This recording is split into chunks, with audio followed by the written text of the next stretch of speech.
Hello guys and welcome back to Car Obsession. As you can see, me and Monique, we are joined by two guests. Say hello to Viking Detail, but come on, if you watch other YouTube channels, you will know who these people are anyway. They are the sorcerers of the shampoo, the wizards of the wash mitt, and the sorcerers of the professors of the polish. Sure. Is that big enough a hype? Is that big enough a hype? So yes, and we are here, well, Monique and I, we're here at Viking Detail because hopefully I'm going to learn a thing or two about how to clean and detail a car. So I've got the masters to my right hand side. They're going to take it away and talk us through each step-by-step process. Now sadly, the snow foam Lance, it doesn't want to snow foam Lance anymore. So there's going to be no sexy shots of Robin and Yannick pressing their guts against the car.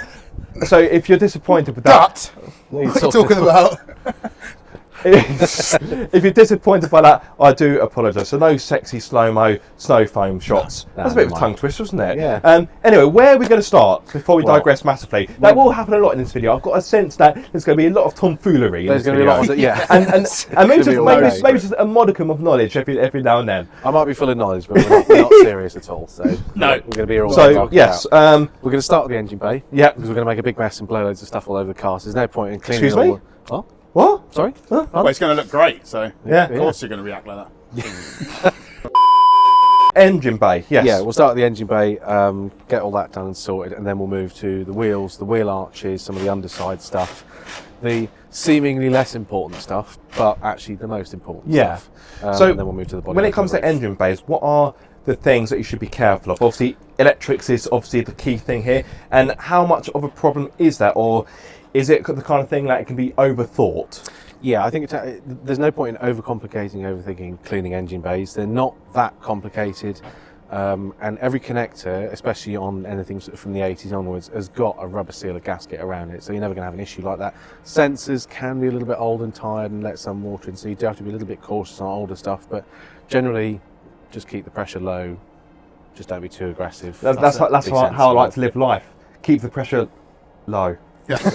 I mean, the car's driven in all weathers. Yeah. The underside's going to spill water up. She is not a garage queen. No. Doesn't get used that often, but if it's raining and I have to be somewhere and I want to drive her, say la vie, life is too short. If you've got a car at home and you mollycoddle it, stop doing that. Cars were designed to be driven, so go out and enjoy them, please, for the love of God and everything that's holy. I was designed to break down in them. Yeah, mine's break down. So yeah, let's get the engine bay open. Yeah.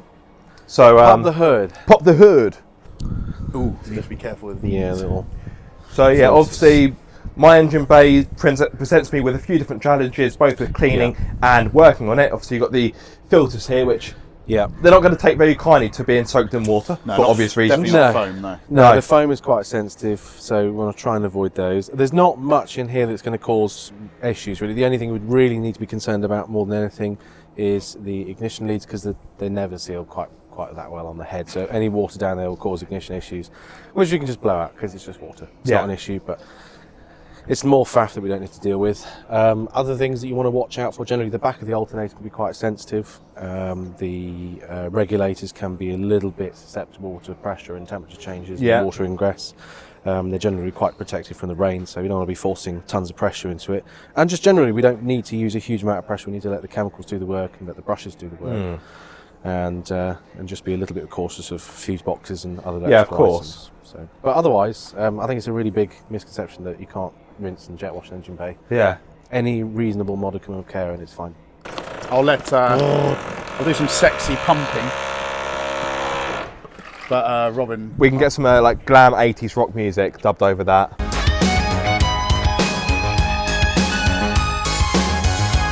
Hair, glasses. I mean, you are from the 80s. Yeah, there we are. I'm an 80s chick. Right, go on. Right. You want to do it, or shall I? No, go for it. I mean, first of all, we'll make sure the engine's not cooking hot. It's still pretty warm. Fairly warm, but it's a bit of a drive up here. Yeah, it's a bit of a trek. Yeah, to be fair, it's quite a long way from Worthing, isn't it? That's not too far. It could be worse. To be honest, I can spray this pretty much everywhere apart from the filters, I'd say. Yeah, I think I would avoid the filters. I'd probably just avoid the top of the head for now. We'll do that last. Yeah, and the belts not too strong. Yeah, we don't want loads all over the belts. We might just want to scoop out some of the leaves from down there just before we spray anything, because otherwise they're going to... They give extra character. Extra crispy bits. It's crispy Tremendous! Crispy bits on an MX-5. What a surprise. Oh, leave it out. Crispy. Oh. Those jokes. aren't going to work here, you're barking up the wrong tree. Although actually that sort of humour is rooted into our nature, isn't it? I didn't really grab much though, it's disintegrated. It's just there, it's just crippled. It's fine. You keep that racket down. Bloody heck. Got to dub some music out. Yeah. Right, spray away. Get rid of that. Spray away, spray away, spray away. Enya. Yes. Sprenya. Sprenya. Right, go for it.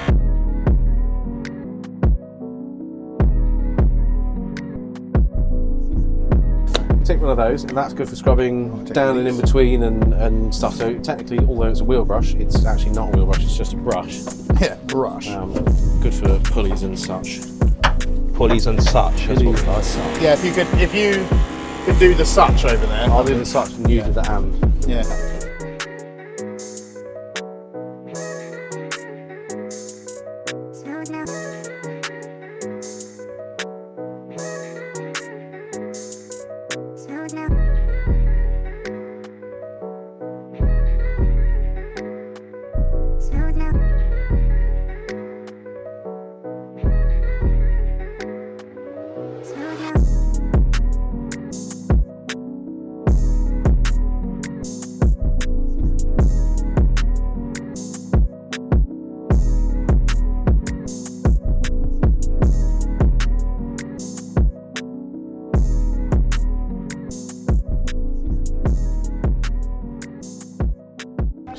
It's not quite finished in the engine bay yet, but oh my word, that corner there, it's never been so Montego blue in all of its life. Well, not since she left the factory, of course, but look at that.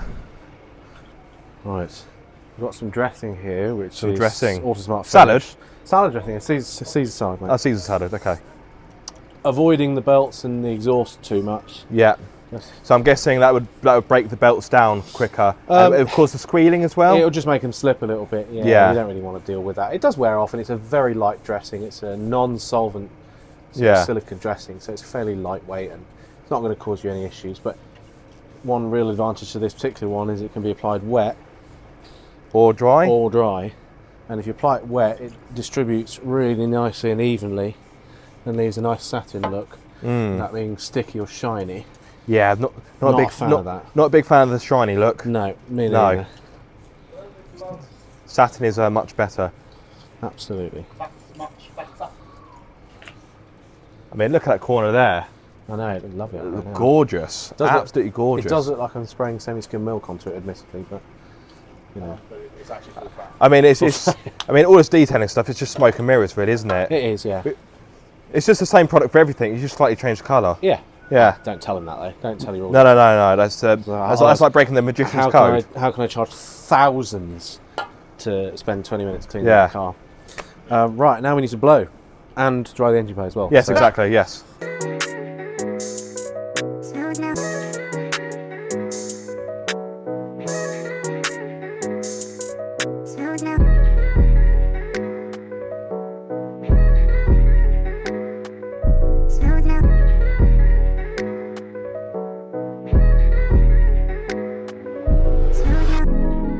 This is one reason why cleaning an engine bay can be useful. Some dirt and grime in this area could be masking problems, such as a split in this breather hose that I hadn't seen before. Well, credit where credit's due, it was actually Yannick that spotted this, but either way, you get my point. If it hadn't have been for us cleaning the engine bay, this split in the breather hose may not have been ever detected.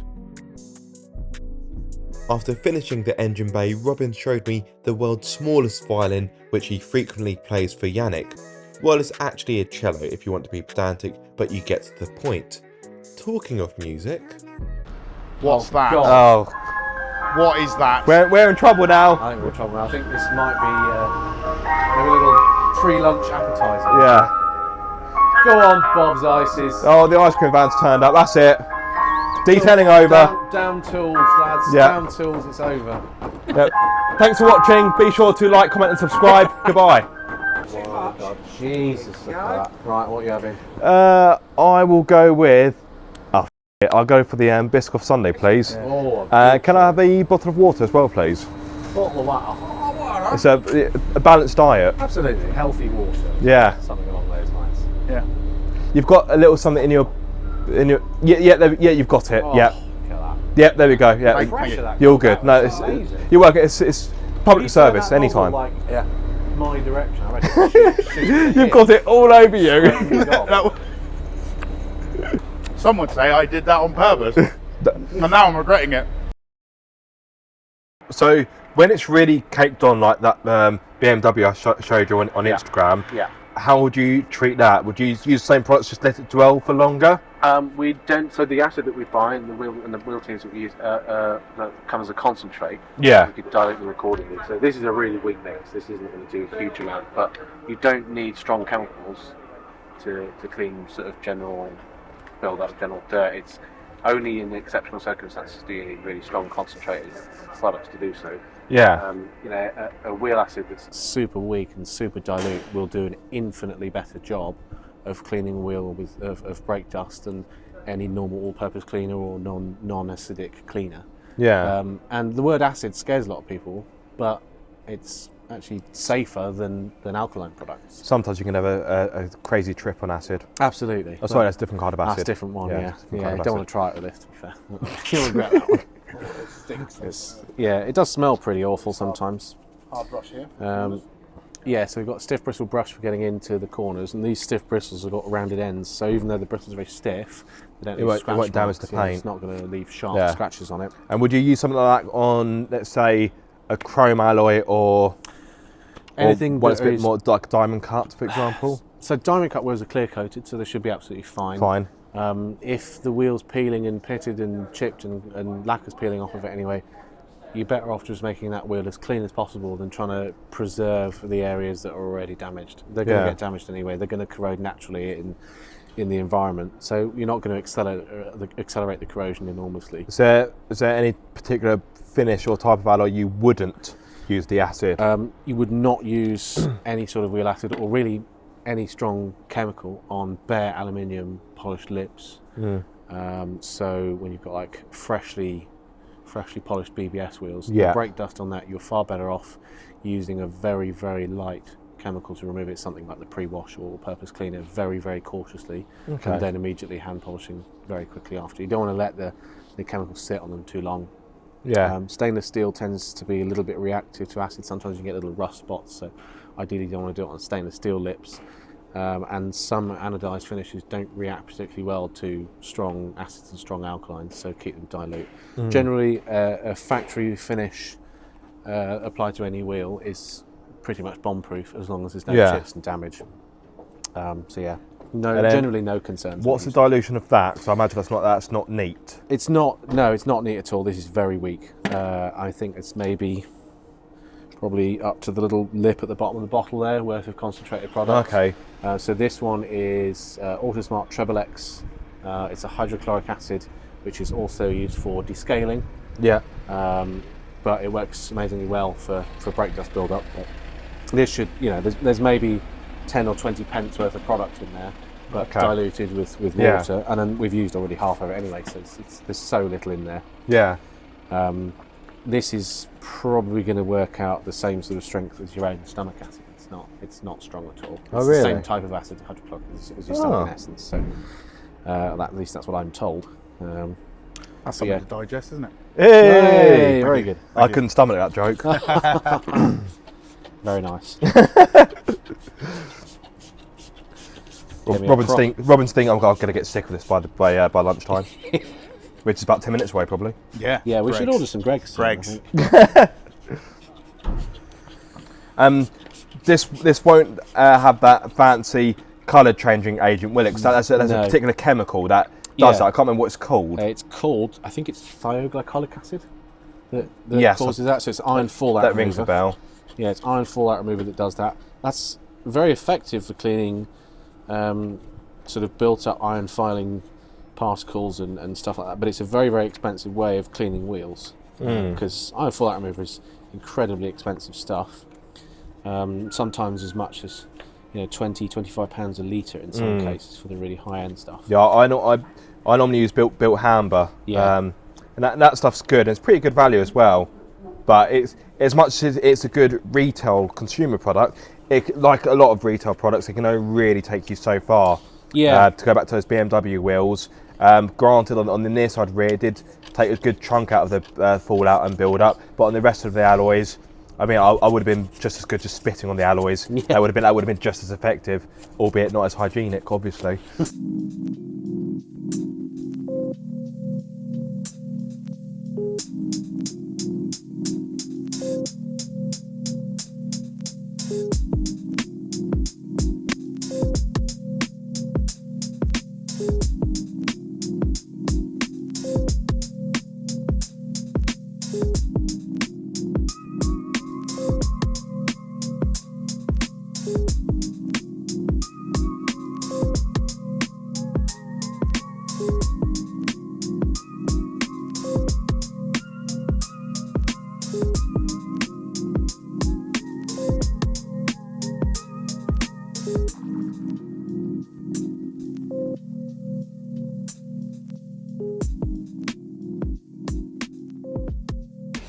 And how long would you let it dwell for before you want to start thinking about rinsing it off? Just don't let it dry, really. It just can be a bit troublesome if it dries on. It's not necessarily going to stain or cause any issues as long as your wheels It's just going to be more stubborn to get rid of. It'll just be more stubborn to rinse off. Yeah. It'll only cause issues. Acid only causes issues when you've got a non-factory finish that is not in good order. Right, so let's say you've taken it somewhere to be refurbed and they haven't done a particularly good job. If they haven't done a good job or haven't put a good clear coat on, you know, it's not going to react well to acid. Yeah. So with that stubby brush like that, you can use a pushing motion, almost like a stabbing like motion. that. Yeah. Yeah, there's a lovely bit of brake dust there. It just ate through. Just disappeared. Yeah, that's really pleasing, really satisfying. It's very satisfying to do with the wheel acid. I think it's a very underrated product, acidic things. Well, like you say, it just scares a lot of people, doesn't it? It does, yeah. Oh, acid. Yeah, it does scare people. I mean, you can put it in perspective. If we're talking on the scales of pH levels, actually, do you want to re-wet it with that?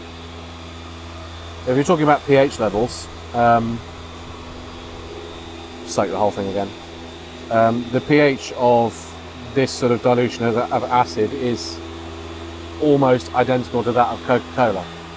Oh, really? Yeah, so well, it's just down to the... Coca-Cola started off as a cleaning product, did it not? It started off as a, was it a medicine? Yeah, medicine. And people use it for cleaning metals and various household items, and that's because of the acid. It's a bit different type of acid, admittedly.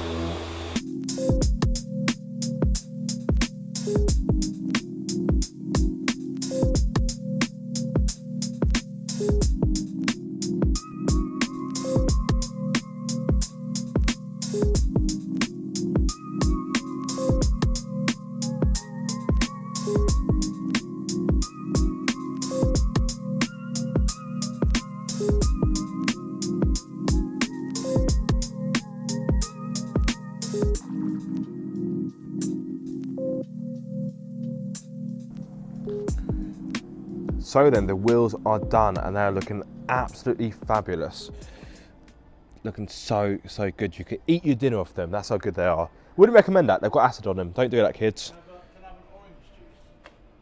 Look at that. They're looking fantastic. Rest of the car obviously is still grubby. We haven't got to that point yet. Yeah, just done the engine bay. We've done the alloys, of course. Next step is going to be doing the arches. Because that's an important aspect which often gets neglected, and I'm also guilty of that. If I take you in there, yeah, it's quite grubby in that arch, so Robin has given me a stern telling off, and well deserved. So we're going to move into the arches next. Well, I think it's lunch o'clock, really, isn't it? We've had our ice cream. We're going to have Greg, so this is really going to be a calorific day, but it'd be worth it because we're doing manual labour, so it's all good. We're going to work it off. We are primed athletes. That's my excuse, and I'm sticking to that. We are in the shape of our lives. Certainly a shape, yeah. Yeah, it's yeah. I mean, last time I checked, round is a shape. It is a shape, yeah. So we spoke a little bit off camera. Actually, before we move on to the next bit, obviously we need to address the importance of health and safety. Yes. I know, boring, but important when it comes to acid. Yeah. So acid it can be scary, but it's not that scary. Okay, don't worry. A little bit on your skin, if a little splashback, you're not going to die. Your skin's not going to melt and fall off. But do wear gloves, please, and please wear eye protection if you're using especially stronger mixes of acid. You don't want it splashing in your eyes. You're not going to go instantly blind, but you want to rinse your eyes out, and it stings like a bleep. Make sure you have the appropriate PPE. Exactly. As Robin does. These are actually legitimate safety goggles, believe it or not, because they're actually welding goggles, believe it or not. Genuinely. I mean, I did think, and they did have that certain look to them. That's why they're here. That's why they've got the safety hoops so that I don't come off. Yeah. So. Do it again. Because you're worth it. Put that in slow-mo, yeah. I don't want to arouse the viewers.